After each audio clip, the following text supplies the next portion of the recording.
Terlapor pencemaran nama baik Jokowi Roy Suryo meminta agar skripsi Jokowi juga diperiksa keasliannya. Ia bahkan menyebut skripsi Jokowi tidak layak dan palsu. Saya sesuai konsisten ya. Jadi artinya ketika itu datang, saya akan tunjukkan bukti-bukti pemeriksaan primary evidence ketika saya memeriksa skripsi waktu itu. Dan ketika saya memeriksa apa yang ditunjukkan oleh kader salah satu partai SI itu dan yang ditunjukkan oleh dekan Fakultas Kehutanan Dr. Sigit Sunarta yang misalnya itu berupa fotokopi. Kalau fotokopinya dan yang diposting itu sinkron, ya berarti itu bisa dianalisis. Kalau nanti misalnya ternyata yang ditentukan lain, nah ini malah jadi soal ini, jadi berita. Jadi selama ini yang dipakai untuk yang disebut ijazah itu apa? Tapi sekali lagi, skripsinya itu abal. Skripsinya tidak patut dan tidak layak. Skripsinya kita berani main 99,9% itu adalah palsu. Pertanyaan hal yang sama saya tanyakan hal ini ke Mas Roy. Mas Roy, kalau misalnya nanti hasil dari penyidik membuktikan bahwa ijazah Pak Jokowi asli, kita nggak tahu nih ya apakah akan diteruskan atau tidak begitu laporannya dari Pak Jokowi. Apakah Anda juga sebagai pihak terlapor siap begitu untuk dimintai keterangan dan melakukan proses-proses selanjutnya? Karena ini kan laporan bukan hanya di satu tempat aja ya, di banyak tempat, di beberapa pasal begitu. Iya, artinya gini, kalau memang nanti kan ada dua nih yang diuji, ijazah sama juga skripsi. Kalau memang ijazah, oke, karena kami memang belum memegang ijazah yang benar ya, fisiknya belum pegang. Kecuali yang sudah diposting sama kader PSI waktu itu, dan juga yang sudah ditunjukkan oleh Pak Sigit Sunarta. Nah, kalau ternyata asli, ya nanti kita lihat aslinya seperti apa. Baru kita cek juga, saya tetap punya hak untuk mengecek. Karena Pak Jokowi itu adalah pejabat publik. Dia adalah Dewan Pengarah dan Antara. Dia bukan rakyat biasa, jadi tetap harus. Tapi kalau sekali lagi, kalau skripsinya dinyatakan asli, mohon izin kami untuk melakukan uji sampel bersama. Ya gitu, sampelnya sama enggak? Kalau ternyata sampel yang diuji itu adalah sampel yang ada di Universitas Gadjah Mada yang sama kami pegang, nah kami mempertanyakan kok bisa kayak gitu asli? Enggak ada lembar pengesahannya, enggak ada lembar pengujiannya. Nama dosen pembimbingnya salah, yang satu profesor, yang satu doktor. Tidak ada nama Pak Kasmuji. Tidak ada kemudian lagi hal-hal yang kemudian bahkan bentuk tanda tangannya juga meragukan. Jadi nggak apa-apa Mbak, tapi kita objektif aja. Kalau nanti benar, saya akan bilang benar. Kalau nanti tidak, ya saya akan bilang tidak. Dan kalau nanti lanjut, misalnya itu masih palsu, ya kita akan teruskan. Kalau itu memang asli, ya kita tes lagi nanti sampelnya. Itu aja, sampel aja sebenarnya. Kalau dari dulu ditunjukkan, sudah selesai dari dulu lah, nggak merepotkan banyak orang. Gitu. Mas Roy, kalau besok kan ini dari Barreskrim katanya meminta dari pihak untuk kuasa hukum Pak Jokowi memberikan ya ijazahnya kemudian untuk diteliti di uji lapor begitu. Nah, apakah dari pihak Mas Roy, pihak terlapor ini juga sudah menerima undangan pemanggilan baik mungkin dari pihak Mabes maupun juga di Polda? Sama sekali belum. Belum. Sama sekali belum. Sampai dengan kita Zoom, kita telepon live by phone saat ini belum. Tapi saya menghormati kapan saja itu ada, saya akan siap datang bersama dengan kuasa hukum. Dan juga makanya teman-teman yang sekarang sudah dipanggil pun juga datang gitu. Meskipun ada juga yang tadi mempertanyakan, ada yang tadi belum datang karena panggilannya klarifikasi kok sudah dijadikan saksi gitu. Kemudian kan udah ditaruh pasal-pasal yang pasal 32, 35 yang tidak ada hubungannya sama sekali. Kan kasihan para yang terperiksa tadi atau yang terklarifikasi tadi gitu. Mereka sama sekali tidak harus repot dengan adanya seseorang yang tidak menunjukkan jasa, kok mereka malah sekarang malah jadi repot. Itu Mbak Audrey. Jadi kalau dari awal sekali lagi tidak bikin gaduh dengan sendirinya, ya tentu saja masyarakat tidak akan gaduh dan masyarakat tidak akan direpotkan dengan hal seperti ini. Oke, dengan cepatnya penyidik datang ke Solo, ke Jogja, kemudian akan segera juga melakukan uji lapor dan tadi dibilang 90%, artinya tinggal 10% lagi proses penyelidikannya. Nah, sejauh ini apakah menurut Mas Roy sendiri sudah puas begitu dengan bagus kecepatan kinerja dari penyidik? Kalau itu bagus. Sebenarnya ini bukan kecepatan ya. Laporan TPUA itu sudah dimasukkan bulan Desember 2024. Ya, jadi sebenarnya ini sudah 6 bulan ya, bulan Desember. Jadi tapi saya tetap appreciate ya. Saya tetap memberikan apresiasi kepada Badan Reserse Kriminal, Barreskrim, Mabes Polri yang telah melakukan itu. Setidak-tidaknya itu nanti akan berusaha kemudian untuk menguji terlebih dahulu apa yang dipermasalahkan, baik itu skripsi, apalagi ijazah. Tapi sekali lagi kalau skripsi, izinkanlah saya nanti tetap akan mengatakan kalau itu memang skripsi yang dinyatakan asli, yang padahal kami menyatakan 99,9% itu palsu, maka nanti kita perlu memperbandingkan. Tidak apa-apa yang namanya uji perbandingan itu sah-sah saja. Ya, Oke. kita punya ilmu, sana punya ilmu, kedua-duanya ilmu pengetahuan yang harus dihormati. Hasilnya itu mau banding lagi katanya, mau diuji lagi begitu. Apakah ini tidak keberatan bagi pihak Pak Jokowi dan kuasa hukum, Bang Rifai? Ya, kalau untuk kami tentunya kita kembalikan kepada pihak independen dalam hal ini Puslap 4 karena kalau soal pendapat kita semua punya pendapat masing-masing dan kita semua juga punya versi ahli masing-masing gitu ya. Sehingga tidak akan pernah ada jalan penyelesaiannya. Nah, untuk itu memang terbaik adalah kita kembalikan kepada Puslap Polri, sebuah lembaga yang memang memiliki kewenangan dan sudah menjalankan tugasnya berpuluh-puluh tahun ya. Yang tadi saya bilang untuk perkara-perkara yang jauh lebih pelik dari ini ya, mata uang palsu dan segala macam, mereka punya kemampuan dan juga sudah ilmunya juga multidisiplin ya. Jadi kita ikuti saja yang lembaga objektif ini gitu. Cuma mungkin saya mau sedikit tambahkan, Mbak. Saya juga ingin menegaskan dari Mas Suryo nih. Awalnya ini kita bicara soal ijazah yang dituduh palsu kan begitu. Dan tiga jangan lari dulu ke skripsi. Jadi statement awalnya adalah soal ijazah palsu ya. Dan ada beberapa yang membuat versi masing-masing ya. Saya tetap tidak akan menyebut siapa terlapor ya. Tapi ada satu versi yang bilang bahwa ijazah ini sebenarnya punya sepupunya Pak Jokowi dengan metode menggunakan aplikasi tertentu merubah foto. Nah, itu harus juga dipertanggungjawabkan. Kedua, ada lagi versi yang bilang berdasarkan ilmu kedokteran bisa melihat dari bentuk mata, ciri-ciri tubuh bahwa ini bukan ijazah Pak Jokowi, fotonya berbeda. Nah, ada versi kedua. Ada versi ketiga juga yang bilang bahwa ini tidak ada type sumuramen pada saat itu di ijazah ya. Nah, ini semua kan harus kita uji dulu nih, terkait dalil ijazah dulu, jangan lari-lari ke skripsi dulu nih. Apakah tiga dalil itu bisa dipertahankan? Ya, apakah betul-betul bisa dipertanggungjawabkan secara ilmiah? Ya, kami sendiri punya versi-versi yang berbeda, ya, bahwa dalil-dalil yang disampaikan itu tidak tepat, gitu ya. Karena misalnya itu font Times New Roman sudah dikenal dalam dunia percetakan sejak tahun 30-an di Eropa, di Indonesia itu sekitar tahun 70-an. Jadi, dan ijazah pun selama ini kan bukannya di print, tapi dicetak gitu. Tapi biarlah itu nanti dalil-dalil itu sendiri juga. Makanya kami tidak mau juga berdebat kusir. Biarkan nanti lembaga independen yang akan menguji. Ya. Terus kedua tadi Mas Suryo menyampaikan bahwa Pak Jokowi ini masih pejabat negara.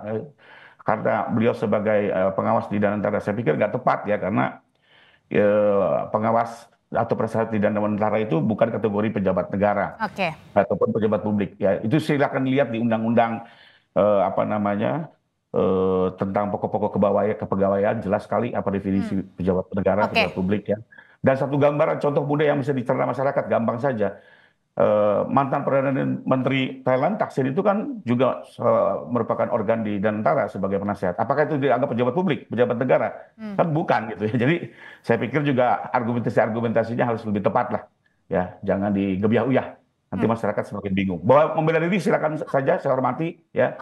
Saya juga kita tanyain hal ini ya ke Mas Roy. Ya, tapi mungkin lebih proper lah argumennya. Mas Roy. Ya, jadi nggak apa-apa kalau soal pejabat negara nanti biar kita uji yang jelas tidak layak lah menggunakan pasal 27 yang mengaku sebagai rakyat biasa. Itu aja gitu. Kemudian kalau soal ijazah itu sama. Apa yang kami uji itu adalah apa yang diposting dan dinyatakan asli oleh seorang kader yang waktu itu dia jelas betul menyatakan itu asli.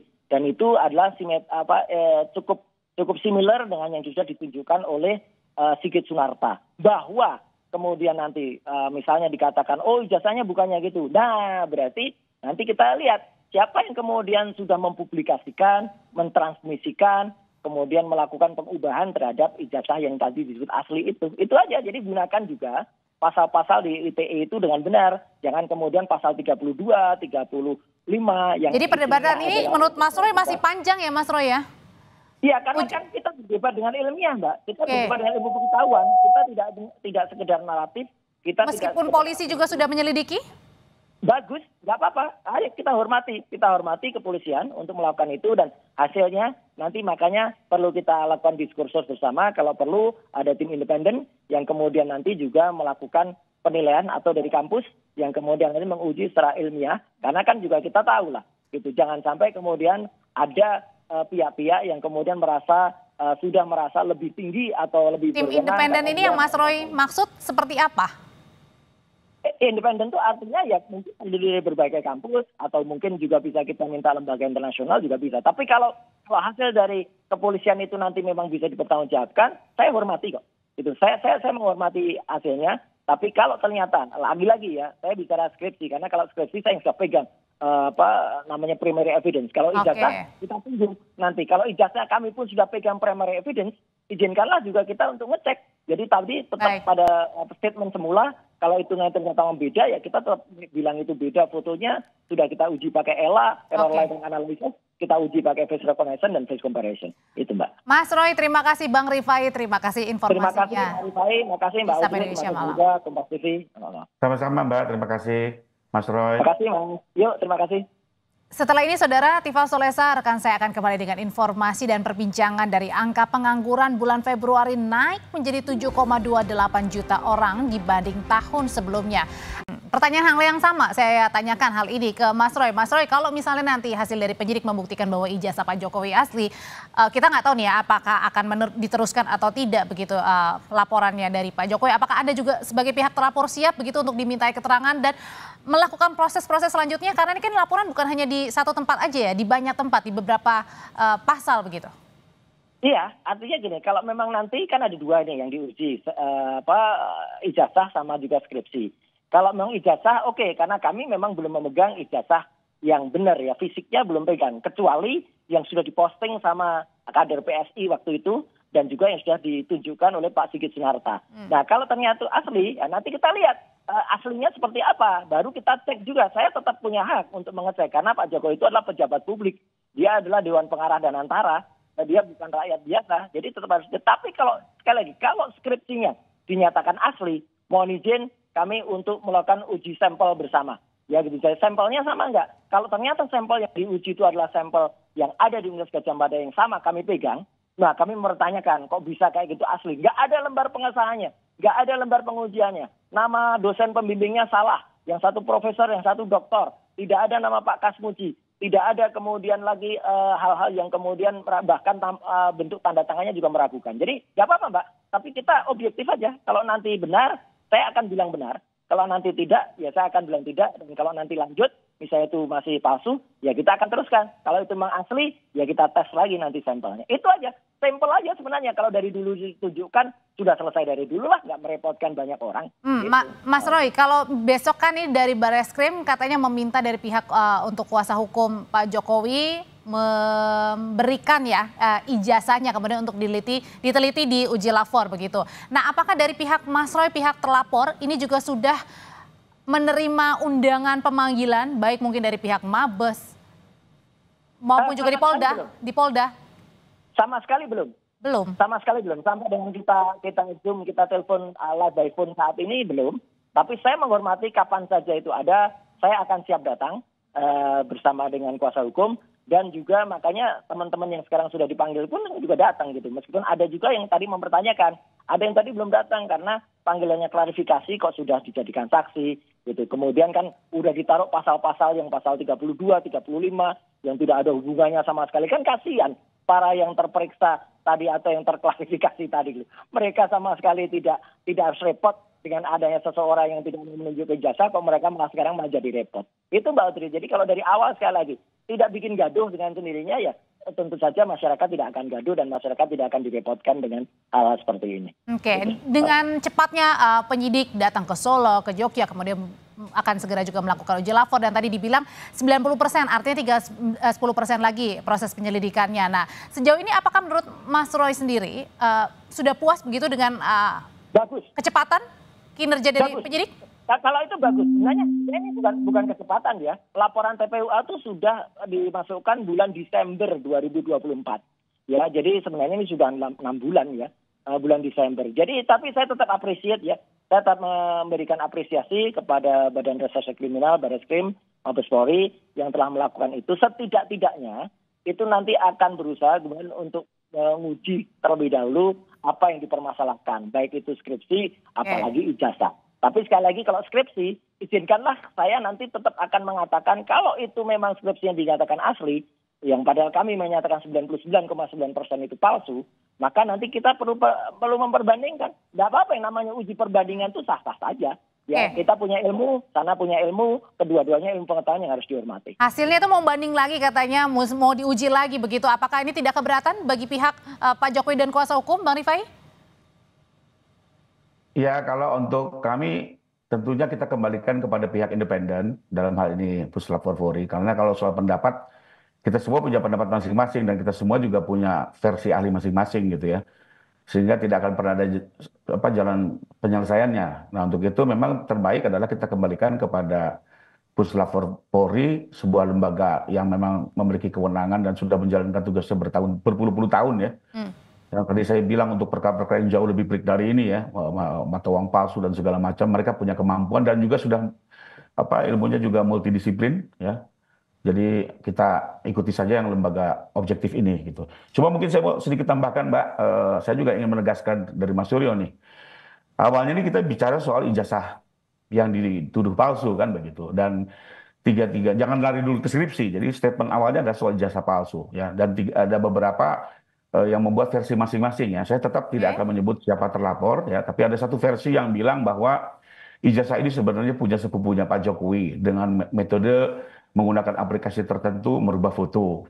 Nah, itu harus juga dipertanggungjawabkan. Kedua, ada lagi versi yang bilang berdasarkan ilmu kedokteran bisa melihat dari bentuk mata, ciri-ciri tubuh bahwa ini bukan ijazah Pak Jokowi, fotonya berbeda. Nah, ada versi kedua. Ada versi ketiga juga yang bilang bahwa ini tidak ada type sumuramen pada saat itu di ijazah ya. Nah, ini semua kan harus kita uji dulu nih, terkait dalil ijazah dulu, jangan lari-lari ke skripsi dulu nih. Apakah tiga dalil itu bisa dipertahankan? Ya, apakah betul-betul bisa dipertanggungjawabkan secara ilmiah? Ya, kami sendiri punya versi-versi yang berbeda ya, bahwa dalil-dalil yang disampaikan itu tidak tepat, gitu ya. Karena misalnya itu font Times New Roman sudah dikenal dalam dunia percetakan sejak tahun 30-an di Eropa, di Indonesia itu sekitar tahun 70-an. Jadi, dan ijazah pun selama ini kan bukannya di print, tapi dicetak gitu. Tapi biarlah itu nanti dalil-dalil itu sendiri juga. Makanya kami tidak mau juga berdebat kusir. Biarkan nanti lembaga independen yang akan menguji. Ya. Terus kedua tadi Mas Suryo menyampaikan bahwa Pak Jokowi ini masih pejabat negara. Karena beliau sebagai pengawas di Danantara. Saya pikir nggak tepat ya. Karena pengawas atau penasehat di Danantara itu bukan kategori pejabat negara. Ataupun pejabat publik. Ya, itu silakan lihat di undang-undang tentang pokok-pokok kepegawaian jelas sekali apa definisi pejabat negara, pejabat publik ya. Dan satu gambaran contoh mudah yang bisa dicerna masyarakat gampang saja. Mantan Perdana Menteri Thailand Thaksin itu kan juga merupakan organ di Danantara sebagai penasehat. Apakah itu dianggap pejabat publik, pejabat negara? Kan bukan gitu ya. Jadi saya pikir juga argumentasinya harus lebih tepat lah. Ya, jangan digebiah-uyah. Nanti masyarakat semakin bingung. Bahwa membela diri silakan saja, saya hormati ya. Saya juga kita tanyain hal ini ya ke Mas Roy. Ya, tapi mungkin lebih proper lah argumennya. Mas Roy.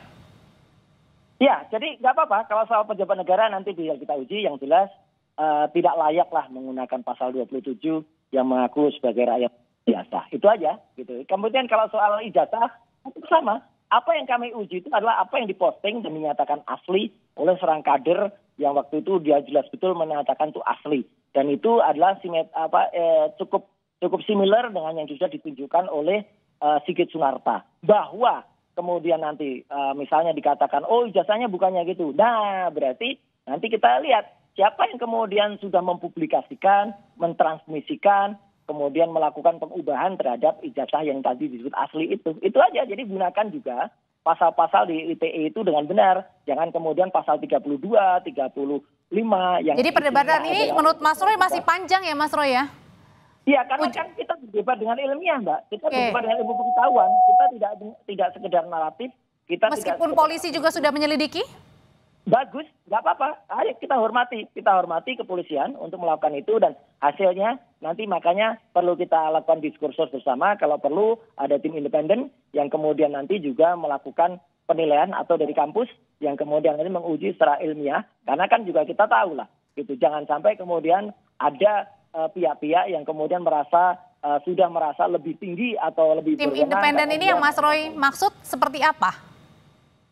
Independen itu artinya ya mungkin dari berbagai kampus atau mungkin juga bisa kita minta lembaga internasional juga bisa. Tapi kalau hasil dari kepolisian itu nanti memang bisa dipertanggungjawabkan, saya hormati kok. Gitu. Saya menghormati hasilnya. Tapi kalau ternyata lagi-lagi ya, saya bicara skripsi karena kalau skripsi saya nggak pegang namanya primary evidence. Kalau ijazah kita tunggu nanti. Kalau ijazah kami pun sudah pegang primary evidence, izinkanlah juga kita untuk ngecek. Jadi tadi tetap pada statement semula, kalau hitungannya ternyata beda ya kita tetap bilang itu beda fotonya, sudah kita uji pakai ELA, error line analysis, kita uji pakai face recognition dan face comparison. Itu Mbak. Mas Roy, terima kasih. Bang Rifai, terima kasih informasinya. Terima kasih Mbak Rifai, terima kasih Mbak Udin, terima kasih juga Kompas TV. Sama-sama Mbak, terima kasih Mas Roy. Terima kasih. Oke. Ini kan posisi Pak Jokowi sudah tidak lagi menjabat sebagai kepala negara, Mas Roy. Kenapa kok kemudian masih dikejar-kejar juga urusan ijazah palsu ini di mata Anda, Mas? Apa yang mau Anda kejar sesungguhnya? Jangan lupa, dia melaporkan katanya selaku warga negara biasa. Katanya selaku rakyat. Kemudian melaporkan dengan pencemaran nama baik. Tidak akan pernah lupa, Mas. Bulan Februari 2025, baru 3 bulan yang lalu, ya kalau lupa tolong diingatkan ya. Mas Reddy kalau ketemu. Dia itu sekarang pejabat negara lagi sebagai Dewan Pengarah Danantara. Jadi sebagai Dewan Pengarah Danantara itu pejabat publik. Pejabat publik itu harus bisa dan harusnya bangga. Saya sebagai lulusan UGM, apalagi saya punya 2 ijazah dari UGM, S1, S2, Rismon juga S1, S2, Dr. Tifa juga S1. Kami sangat bangga dengan ijazah kami. Gitu, dan kami sangat terbangga-bangga gitu. Bukan malah terhina-hina gitu loh. Apa ada orang yang lulus susah di atas Gajah Mada yang sangat terkenal, kemudian merasa sehina-hinanya. Kalau kami sebangga-bangganya, Mas Tifal. Jadi ini paradok banget lah gitu. Jadi artinya dia masih pejabat negara gitu. Jadi ada orang pejabat negara sesuai dengan Undang-Undang Keterbukaan Informasi Publik. Tapi ini tuduhannya menghina diri Pak Jokowi loh. Terasa terhina Pak Jokowi dengan tuduhan-tuduhan semacam ini. Gimana merespon itu, Mas Roy? Iya lu aja gitu loh. Kok bisa terhina punya ijazah Universitas Gajah Mada kok terhina. Harusnya UGM juga merasa terhina gitu. Kalau dikatakan ada orang yang kemudian tidak bangga dengan ijazahnya. Gitu. Jadi kalau ini kan statement aja biasa gitu loh. Kita mempertanyakan dan peneliti itu mau terlindung di bawah kampus atau dia independen kayak saya Dr. Rismon, itu punya hak ya. Hak profesional, hak publik untuk kemudian melakukan kalau ada yang kurang tepat. Dan kalau ditanyakan misalnya, kok hanya Pak Jokowi aja? Enggak, kalau ada tokoh publik yang lain yang misalnya kemudian kita curious ya, kita kepo, mungkin ijazahnya nggak benar nih. Tentu akan kita speak up juga, misalnya yang lagi menjabat sekarang ya gitu, yang ini belum apa yang disuarakan oleh para purnawirawan tadi itu clear banget, itu juga pasti akan dibedah juga ijazahnya. Bukan kepala negara tapi masih menjadi pejabat negara, contoh kasus di Danantara, Bang Freddy. Makanya kemudian ini masih tetap dipersoalkan. Beralasan tidak menurut Anda, Bang? Itu kan alasan yang dicari-cari aja. Kemudian itu kan belakangan.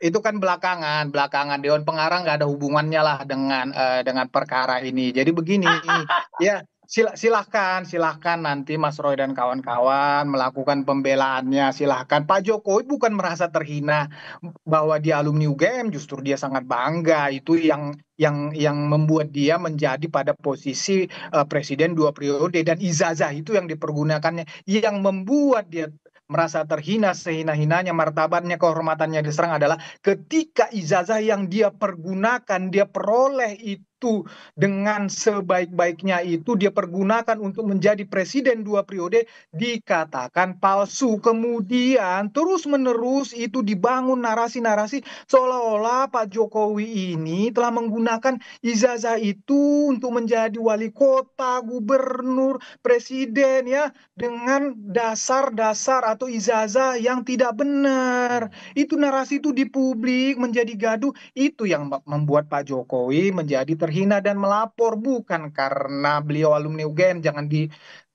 dibolak-balik, Mas Roy. Oke, gimana Mas Roy? Nah, artinya itu fakta kami pun dari UGM itu ya justru malah merasa bangga kalau misalnya ada ijazah kami. Dan soal antara belakangan bukan ya, saya ingat betul ya, saya bukan lupa. Saya menyuarakan soal ijazah ini pada akhir Maret, itu pun setelah tanggal 15 Maret. Dr. Rismon Sianipar itu juga datang ke UGM pada saat pertama pada tanggal 15 Maret, dan kemudian dia melihat, kemudian dia melakukan hipotesa, kemudian tambah lagi kader partai yaitu pada 1 April. Itu semua Jokowi sudah menjadi dewan dan antara ya seluruh publik menilai nih Mas Tifal.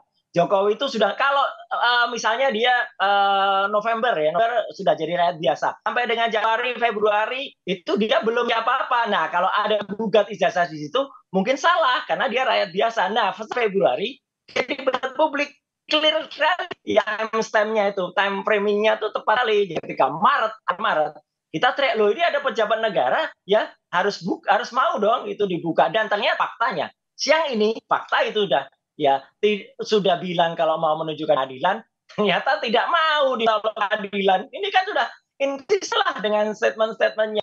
Lah itu semua ini sudah banyak aduannya Bang Freddy. Menurut Anda aduan dari para pihak dari Pradi Bersatu sudah melapor ke Polres Jakarta Selatan, Pak Jokowi langsung mengadu ke Mapolda Metro Jaya. Apakah ini akan berujung pada hukuman atau gimana Anda membaca prospeknya ke depan? Jadi begini saya tanggapi sedikit tentang pejabat negara tadi, walaupun nggak ada hubungannya udah saya sampaikan dan antara dengan ini. Cuman karena Mas Roy berargumen gitu tadi ini mungkin lagi rame terakhir-terakhir ini bahwa BUMN itu ya dan antara itu tidak termasuk lagi pejabat negara bahwa Dewan Pengarah, itu undang-undang KPK lain. Ya silakan Anda mengatakan lain, tapi saya menjelaskan seperti itu. Nah, kemudian masalah itu tadi ya sudah pasti ini ya kalau saya juga orang hukum, saya melihat ini akan berujung di pengadilan. Saya melihat ini akan ada tanpa mendahului, tapi karena ini kan kasus yang sederhana seperti yang saya sampaikan tadi. Ini ada tuduhan ijazah palsu yang rame terus di media, rame di publik, nah, kemudian dilaporkan. Ini kan kasus sederhana tinggal dibuktikan dan ini saya percaya akan bergulir terus di pengadilan dan akan ada vonis untuk ini yang dinyatakan. Dan bukti dari para pelapor ini cukup kuat menurut Anda Bang Freddy? Pak Jokowi jelas sudah membawa ijazahnya yang SD sampai fakultas itu kan udah sampai universitas sudah ini kan bukti yang sudah sangat kuat, bukti otentik kan begitu. Nah, masalah para pelapor yang lainnya kan juga kalau nggak salah saya penghasutan tinggal dibuktikan saja apakah perbuatan-perbuatan para terlapor ini benar-benar bisa menghasut publik. Tinggal dibuktikan ya. Sudah gitu. Kita tangkap poinnya di situ. Bang Freddy, Mas Roy, terima kasih sudah berdiskusi bersama kami semua. Baik, terima kasih. Terima kasih Mas Roy. Terima kasih Mas Freddy, terima kasih Mas Tifal.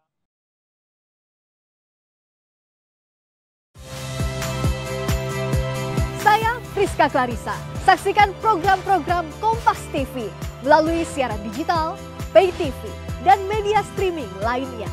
Kompas TV, independen, terpercaya.